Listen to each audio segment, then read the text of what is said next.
నమస్తే. విషాద వార్త కుంభమేళాలో తొక్కిసలాట జరిగింది. 15 మందికి పైగా చనిపోయినట్టు చెప్తున్నారు. కొందరికి గాయాలయ్యాయి. వాళ్లకు సమీప ఆసుపత్రుల్లో చికిత్స అందిస్తున్నారు ప్రయాగరాజ్‌లోనే. అంటే ఇవాళ మౌని అమావాస్య.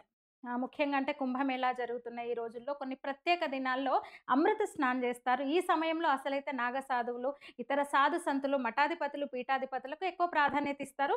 వాళ్ళొచ్చి స్నానాలు చేసి, పుణ్య స్నానాలు చేసి వెళ్ళిన తర్వాత భక్తులు చేస్తారు. అయితే ఈసారి అంటే ఈ పుణ్యతిథి ఇదొక మంచి దినము. ఈరోజు స్నానం చేస్తే ఇంకా మంచిది. అమృత స్నాన గడియల్లో ఈ గడియల్లో స్నానం చేస్తే మంచిదని పెద్ద ఎత్తున భక్తులు అసలైతే అంచనా వేశారు, ఊహించారు.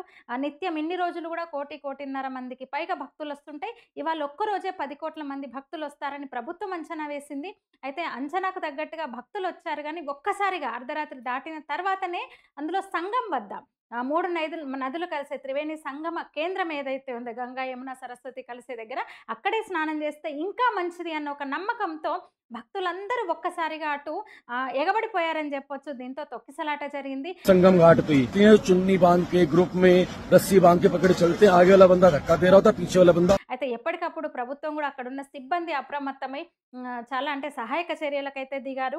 కొన్ని నిమిషాల వ్యవధిలోనే ఈ ఘటన జరిగిన కొన్ని నిమిషాల వ్యవధిలోనే యోగి కూడా అప్రమత్తమయ్యారు. యోగి ప్రభుత్వం అక్కడున్న అడ్మినిస్ట్రేషన్ సిబ్బందితో, అధికారులతో మాట్లాడడం జరిగింది. నిమిషాల వ్యవధిలోనే 50 అంబులెన్సులు అలాగే ఎన్ఎస్జీ కూడా ఘటనా స్థలానికి చేరుకొని పరిస్థితిని అదుపులోకి తీసుకొచ్చారు. వెంటనే గ్రీన్ కారిడార్ ఏర్పాటు చేసి గాయపడిన వాళ్ళందరినీ కూడా అక్కడున్న అంటే పెద్ద ఆసుపత్రులకు, అక్కడ తాత్కాలిక ఆసుపత్రులు, ఐసీయూ సెంటర్స్ కూడా అక్కడ ఏర్పాటు చేశారు. గాయపడిన వాళ్ళకి అక్కడ చికిత్స ఇస్తూ ఇంకా కొంచెం సివియర్‌గా ఉన్న పరిస్థితి, కొంచెం సీరియస్‌గా ఉన్న వాళ్ళను సమీపంలోని ఆసుపత్రులకు తరలించారు. ఇప్పటికి ఈ క్షణము 9,00,00,000 మంది ప్రస్తుతం ప్రయాగరాజ్‌లో ఉన్నారు. దీంతో ఇక అపశృతి జరిగిన తర్వాత ఎక్కడికక్కడ సహాయక అంటే ప్రస్తుతం అయితే పూర్తిగా అదుపులో ఉంది అక్కడ పరిస్థితి. త్రివేణి సంగమం వద్ద పరిస్థితి. అన్ని ఘాట్ల దగ్గర కూడా మొత్తం ఘాట్ల దగ్గర 9,00,00,000 ఉన్నారని చెప్తున్నారు కదా! ఇక అడ్మినిస్ట్రేషన్ అక్కడున్న సిబ్బంది, అధికారులందరూ కూడా అంటే నెక్స్ట్ ఇంకా ఆ క్రతువు పూర్తయ్యేలా ఒక శాంతియుతంగా అంటే ఎలాంటి ఇబ్బంది జరగకుండా అక్కడున్న భక్తులకు ఇబ్బంది జరగకుండా ఏర్పాట్లు ఆ క్రతువైతే అక్కడైతే కొనసాగుతోంది. ముందిక్కడ ఈరోజు నాగ సాధువులు, ఇతర సాధువులు, మఠాధిపతులందరూ ముందు పుణ్య స్నానాలు చేస్తారు. ఈ సమయంలో వాళ్ళతో పాటు స్నానం చేయాలని ఒక సెంటిమెంట్‌తో భక్తులందరూ వస్తారు. అయితే ఈసారి నాగ సాధువులు ఇంకా తెల్లవారుజామున స్నానాలకు వచ్చే కన్నా ముందే అంటే 1 గంటకి అందరూ ఒక్కసారిగా 1,00,00,000 మంది కేవలం సంగమం దగ్గరే 1,00,00,000 మంది ఉండడంతో ఒక్కసారిగా తోపులాట జరిగింది. कि आप संगम की ओर ज्यादा मत दौड़ें। जहाँ भी आपको गंगा जी दिखाई दे रही है वहाँ आप आस्था की डुबकी लगाएं और ज्ञात अज्ञात के जो पाप है उसका प्रायश्चित हो जाएगा।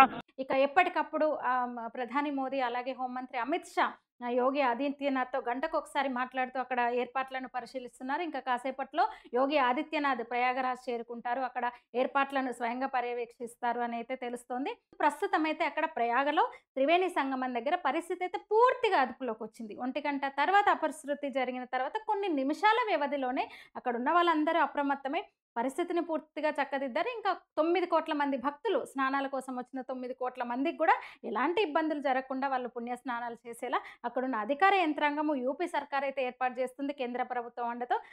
అటు మోదీ కూడా ప్రధాని స్వయంగా అక్కడ ఎట్లా ఉంది పరిస్థితి అనేది గంటకు యోగి ఆదిత్యనాథ్‌తో మాట్లాడుతూ అక్కడ పరిస్థితుల గురించి అడిగి తెలుసుకుంటున్నారు.